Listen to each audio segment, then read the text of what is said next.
Ipapakita ko na sa inyo lahat ng mga pagkain dito. Ang sasarap nila, guys. Mas masarap pa mga street food dito sa China, guys.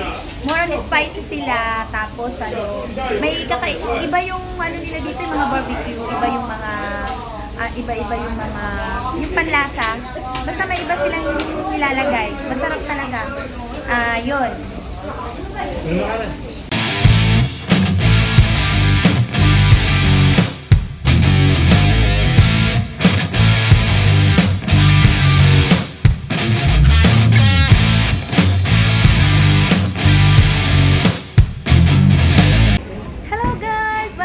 YouTube channel. It's me, Jasmine Gregorin. And for today's vlog, guys, ay andito tayo ngayon sa street food. Share ko sa inyo mga street food dito sa China. Ang sarap, guys. Ang mga pagkain ng mga Chinese, mga masasarap. More on spicy sila. Tapos nandito halo-halo yung mga pagkain dito. Mayroong exotic. May yung tofu na mabantot amoy tae pero napakasarap, guys.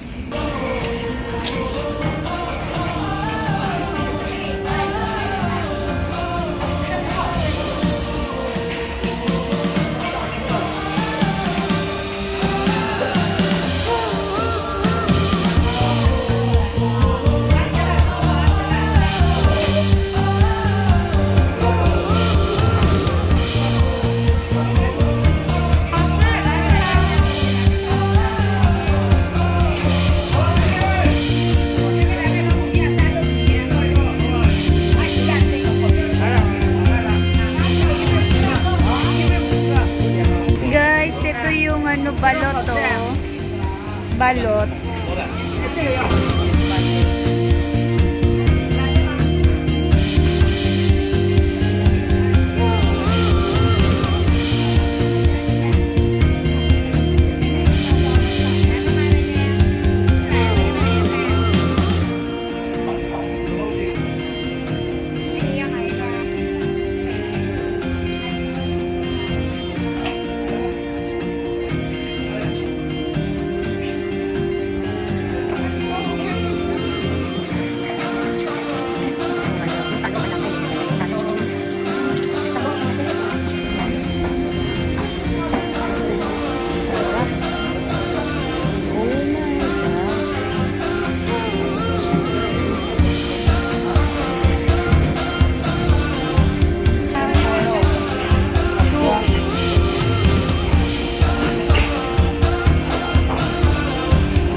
Mabantot, amoy tae pero napakasarap.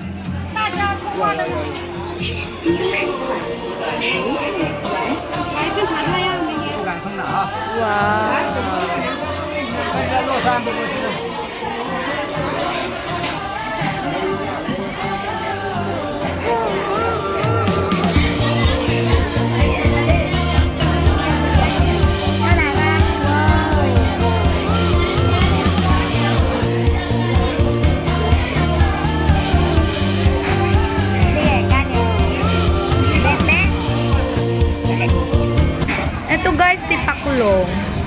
Tapos ito naman yung uod na isa. Tapos ito, parang scorpion to eh. Yan o, scorpion. Tapos ito, yung sipit-sipit. Ang mahal dito, guys, sobra. Yan ang mga pricing niya. Insik. Ko ang mahal ng exotic food. Tofu. Black tofu. Sige, yan na lang. Hard to Wow.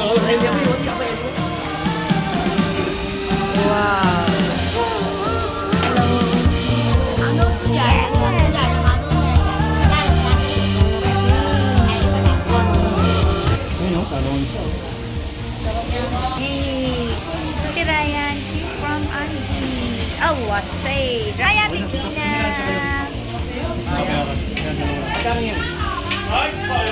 Karen. Katen. Hello, Katen. Wow, ang sarap naman ang order ni Katen. Si Katen ay naka-front right kasi mga order namin. Wala yung mga bunga. Oh, wow. And this is it. So, lamp. This is lamp, guys. Lamp. Lopan. Ito si Lopan, ang magbabayan. Wasay. Ito lamp. Ito ba yung mabahang tokwang? Hindi. Tofu. Tofu yan eh. Ito, lamp. Napakasarap nito, guys. Lalo na yung pambudbud nila.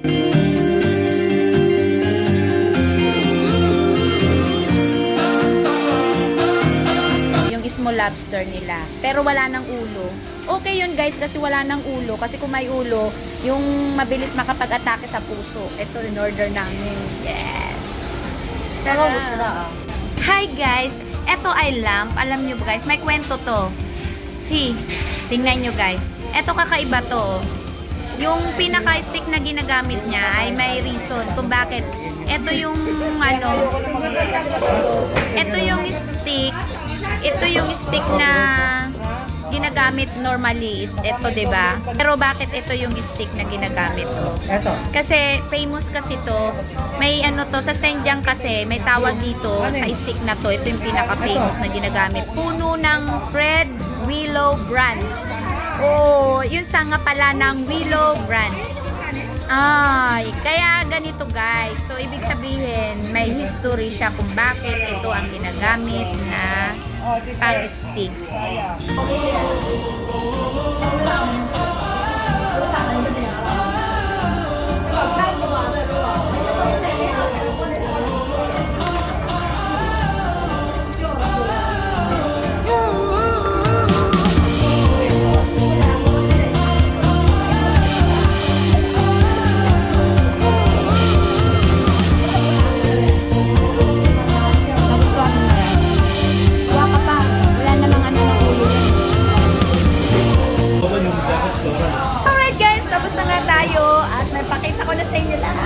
Pagkain dito, ang sasarap nila guys. Masarap ang mga street food dito sa China guys. More on spicy sila, tapos may iba yung nila dito, yung mga barbecue, iba yung mga iba-iba yung mga yung panlasa. At dito nga magtatapos ang ating vlog guys. Thank you so much for watching. See you next time. Bye for now.